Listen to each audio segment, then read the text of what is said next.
Hey, why haven't you given me any money this month? Do you have any idea how much I need to spend? I've been swamped with work, okay? I forgot to send you the money, but I'm dealing with it now. Remember that in just 2 months, I'll be completely out of debt. You don't have to keep reminding me of that, do you? Do you think I enjoy being stuck with a useless person like you?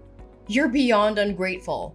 How dare you insinuate that I wasted my time giving birth to you and raising you just so you could be successful today? Enough! Stop with the sarcasm. Anyone who overhears your words would think you actually love me. You think you're clever, huh? You even had the audacity to teach me about life. But guess what? I need another $5,000 this month. $5,000? For what exactly? This month I want to buy your brother some new shoes and clothes to prepare him for work. And I also want to provide him with proper nourishment so he can keep his strength up while job hunting. He's been feeling down and losing weight because he can't find a job. I can't stand seeing him like this. And how is that my problem? Didn't we agree that I'd give you $10,000 every month until it adds up to $200,000 as a thank you for giving birth to me? After that, we'd cut ties and never bother each other again. I'm not obliged to give you more money to support him. Besides, isn't he just unemployed because he dreams of being a manager or department head rather than taking any job available? How can you say such heartless things? He's your brother, your flesh and blood. He has a decent university degree and he's an extremely talented and capable person. How could he settle for some low-level employee position when he's treated as an errand boy? He deserves more than some menial job where he's treated like a servant. Huh?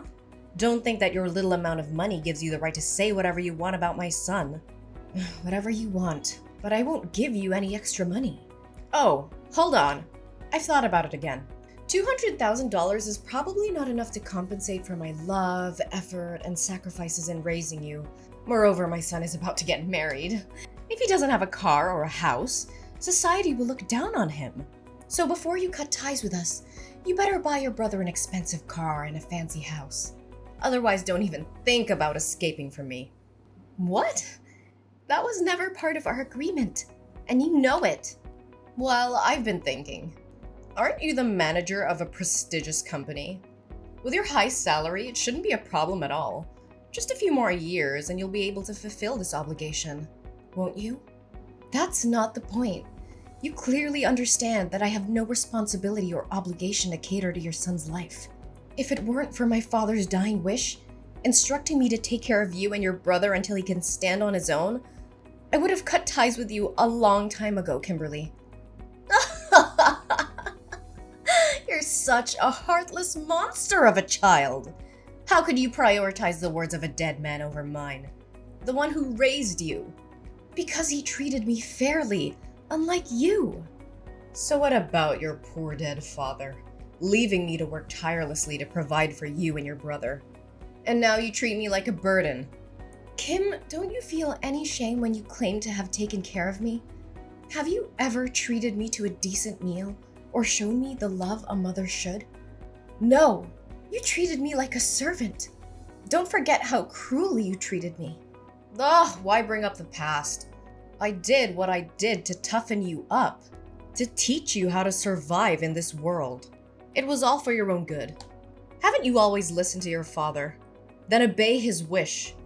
Give me money, take care of us, and provide for my son and me for the rest of our lives. Dad said, until your brother comes of age. He's already 25 years old now. When will he finally grow up and take responsibility for himself? I don't care about that. You're my daughter, and you will do as I say. You will take care of my son and help him live a comfortable life. And if you can't buy him a house and a car, why don't you use your position as the head of the department to get him a job in your company? You can't let him struggle in this cruel society, can you? Hey, are you kidding me? This is absurd. I won't use my professional position to indulge in your unrealistic demands. I don't have time to joke with you.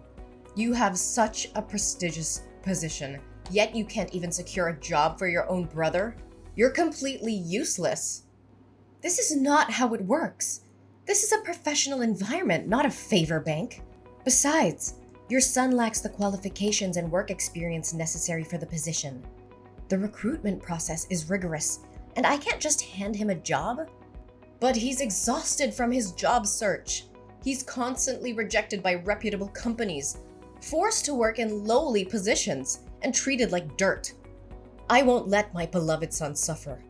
But if he works at your company, you can protect him. No one would dare bully him then. Everyone starts from entry-level positions and works their way up.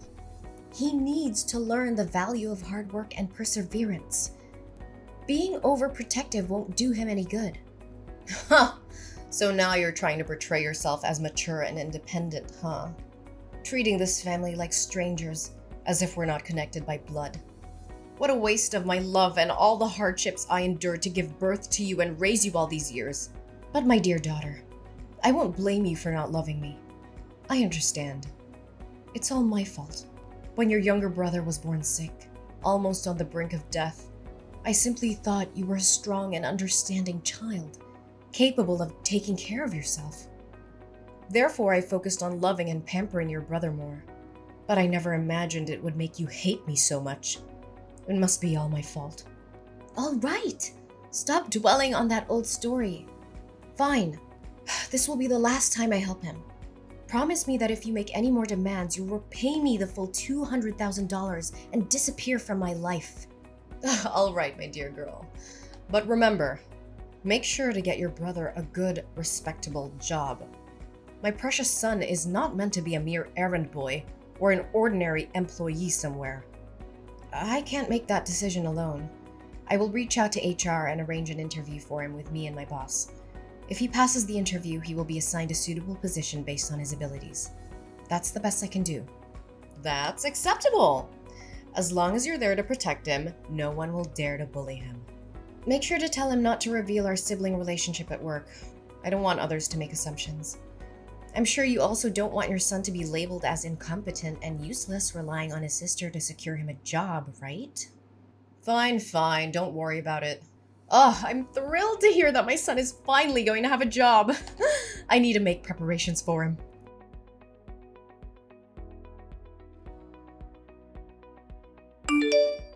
Hey, Kim. Do you know where James is? I can't get in touch with him. Did that jerk run away after causing all this trouble? Why are you using such harsh words to scold him?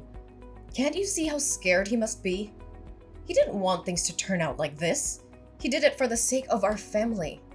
As his older sister, shouldn't you try to comfort him and find a resolution instead of berating him? What?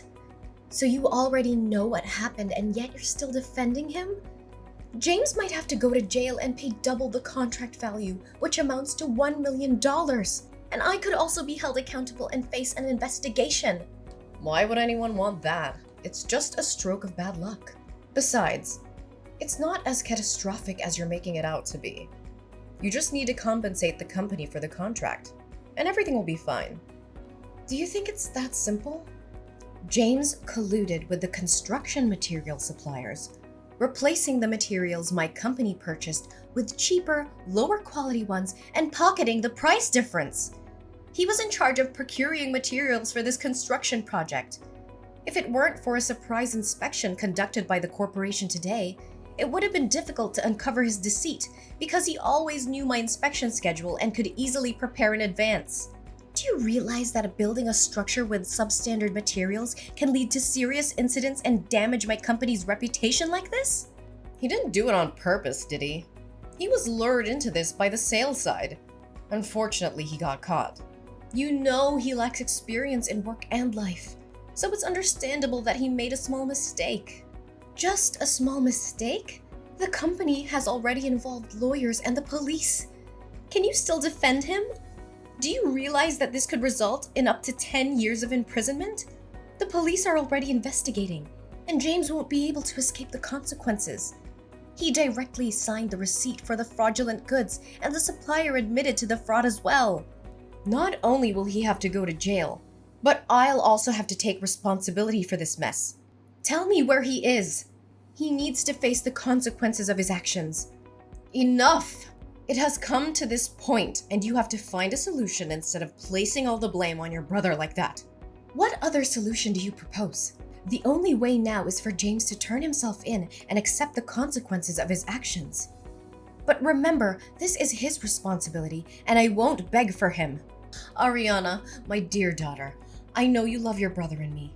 You've always done everything for our family, right? But I'm running out of options. It's beyond my capability to fix this. Actually, there is still one way. Since you're James's boss, if you take the blame for this, the severity of the crime will be lessened for him, right?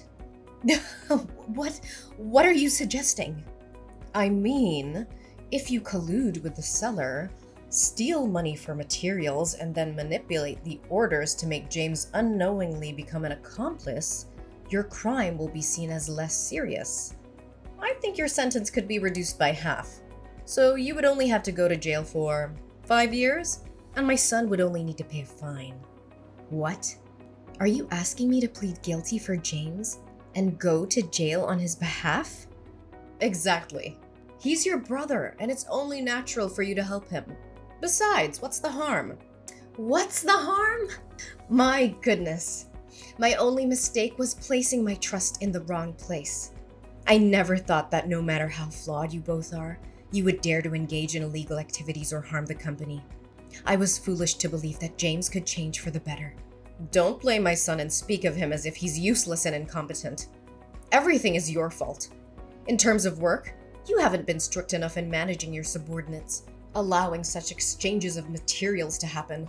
In terms of family, as the older sister, you couldn't even provide a house or a car for your younger brother, forcing him to struggle with a meager salary. And because of his low income, he can never afford a house. So I suggest he find a quicker way to earn more money. So, all of this is your fault, and now you have to take responsibility for it. What? What did you just say? Are you the one who instigated James to do these despicable things? How could you? You're willingly putting your own son behind bars. I always thought you made my life miserable, but I never expected you wouldn't even raise your favorite son properly. How dare you speak to me so rudely? Is this how you treat your own mother? I can't believe I put in the effort, money, and love to raise you, and now you treat me like an enemy. You claim to have worked hard to raise me? Let me remind you, it was you who forced me to drop out of college to work and earn money to support your son's education. You said that girls would never be as successful as boys, and that I would end up getting married and becoming a stranger, so there was no need for further education. Do you remember how I had to beg and plead with you to let me continue my studies and take up part-time jobs in the afternoons and even night shifts just to pay for my own education and support your son? And whose fault was that? It was your father who said you should take care of us instead of him, right? You're such a weirdo. Why do you listen to him more than me? While you always favored your son, saving the best for him, buying new toys and giving him whatever he wanted, I had to make do with hand-me-downs from my cousin or items I picked up from charity boxes. I always had to eat the leftovers after your son finished his meal, and I spent my days doing household chores. Thankfully, I had a father who loved me, but he didn't have much money and was constantly oppressed by you. All he could do was comfort me and buy me ice cream whenever he saw me unhappy. Oh, don't say that. I still love you. I always think of you, care about you, and worry about you. So let me ask you this question. If you can answer it correctly, I will plead guilty for James as you wish. Fine. Ask away. I'll answer whatever it is. What day is my birthday? What kind of question is that? Do you think I don't remember your birthday? I'm your mother, the one who gave birth to you. Then don't take too long to answer. September 6th, right? That's James's birthday. I meant October 15th. Yes, I'm absolutely sure. That's your birthday.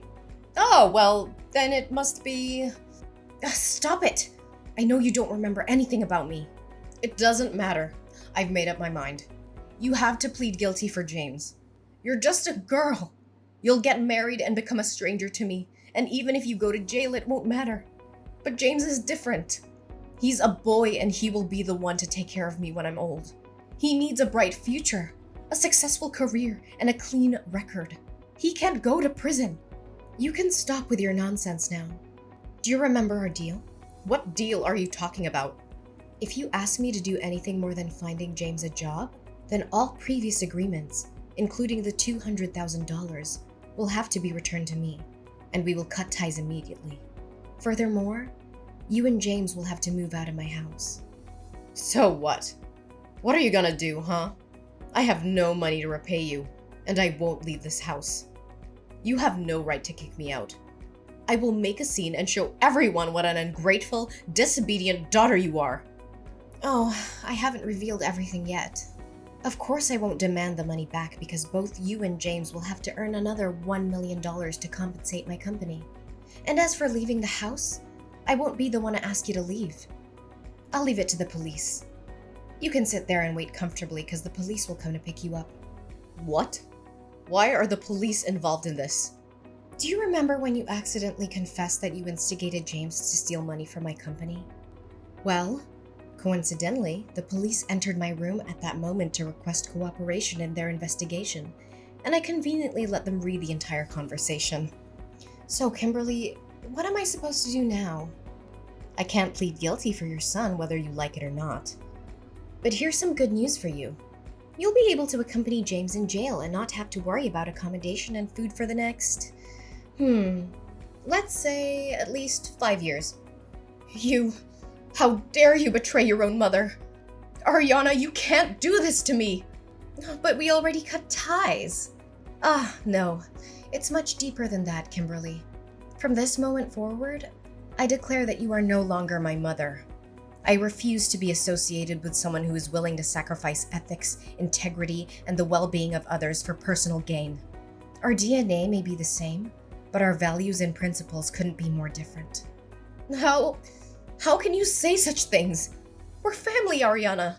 You can't just disown me like that. Family is supposed to be a source of love, support, and trust. But you've shown time and time again that you're willing to betray those ideals. I won't allow myself to be dragged down by your immoral actions any longer. I choose to surround myself with people who uplift and inspire me, not those who bring me down. Ariana, please, I'm begging you to help me.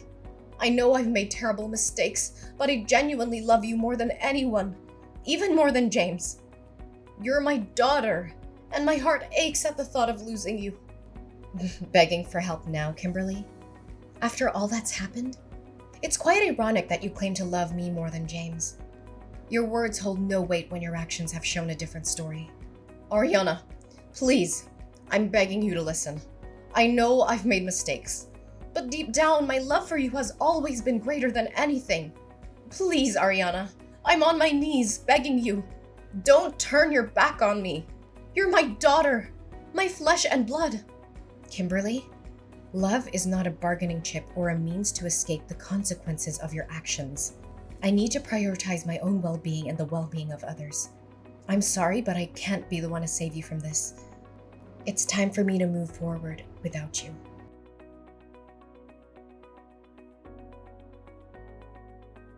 So here's how things turned out in the end. Kimberly and James, well, they didn't get off easy. The judge threw the book at them and sentenced them to a solid stretch in jail. James got slapped with a 10-year sentence, while his dear old mom, Kimberly, got a solid 8 years. Ouch. As for me, well, I managed to dodge that bullet. The investigation cleared my name, and I was found innocent of any involvement in their shady schemes. Can I get a hallelujah? It was a huge relief, let me tell you. No bars for this gal. But you know what? I decided it was time to make a fresh start. I couldn't stay in that house anymore, with all the memories of deceit and betrayal lingering in the air. So I packed my bags, sold that place, and bid farewell to that chapter of my life. Good riddance. I landed in a new town, ready to hit the reset button. And guess what? Fate had a little surprise in store for me. I met someone special, someone who saw past the scars and the baggage I carried. They loved me for me, flaws and all. Talk about a breath of fresh air. Together, we embarked on this crazy journey called life.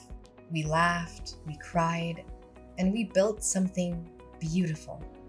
It's amazing what can happen when you let go of the past and open yourself up to new possibilities.